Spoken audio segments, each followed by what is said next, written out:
2,000 years later.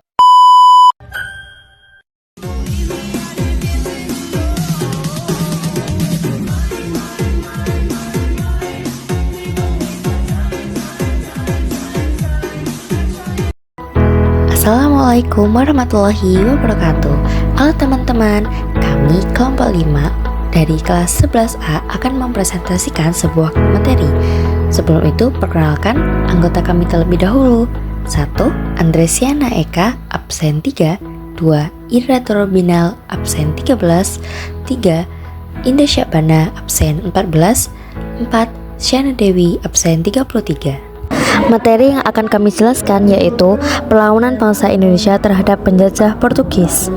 Portugis adalah pemrakarsa penjelajahan samudra serta menjadi bangsa Eropa pertama yang masuk ke Indonesia.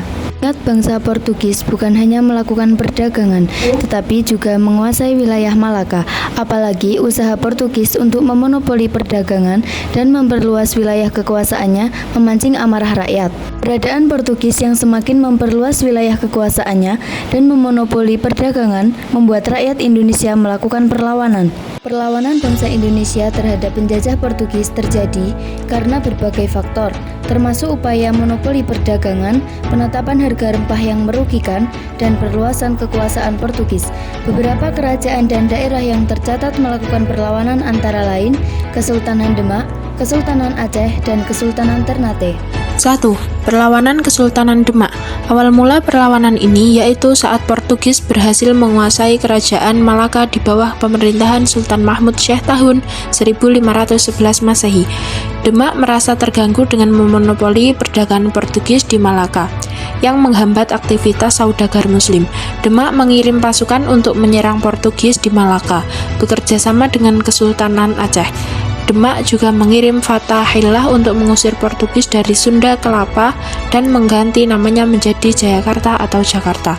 Perlawanan yang dilakukan Kesultanan Demak merupakan bentuk kepedulian terhadap sesama kerajaan Islam. 2. Perlawanan Aceh. Perlawanan Aceh terhadap Portugis yang dilakukan sejak awal abad ke-16. Rakyat Aceh merasa bahwa kedatangan Portugis di Malaka menjadi saingan terberat dalam bidang agama, ekonomi, dan politik. Bahkan, keinginan Aceh untuk menguasai jalur perdagangan di Selat Melaka juga menjadi pemicunya. Sedangkan Portugis juga berambisi melakukan monopoli perdagangan Aceh hingga melakukan penangkapan kapal-kapal dari Aceh. Aceh berupaya mempertahankan perdagangan rempah-rempah mereka dengan India dan Laut Merah.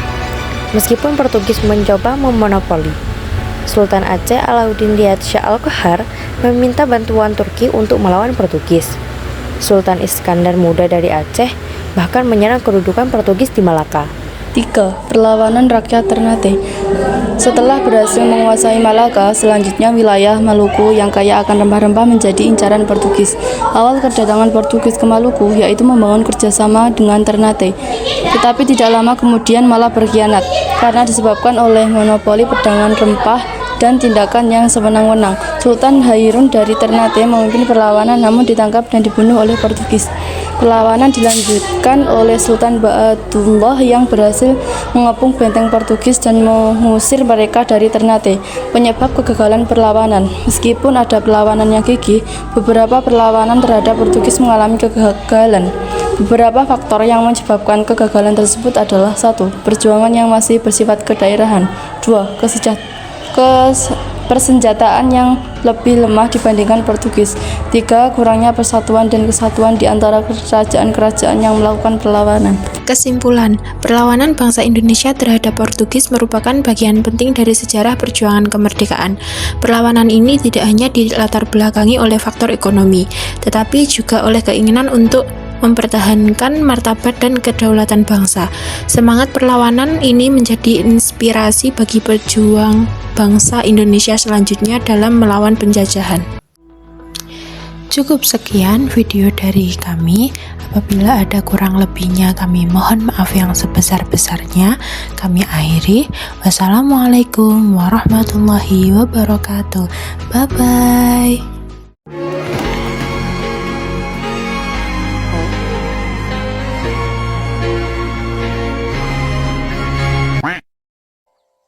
Nyain song mata gadis main seng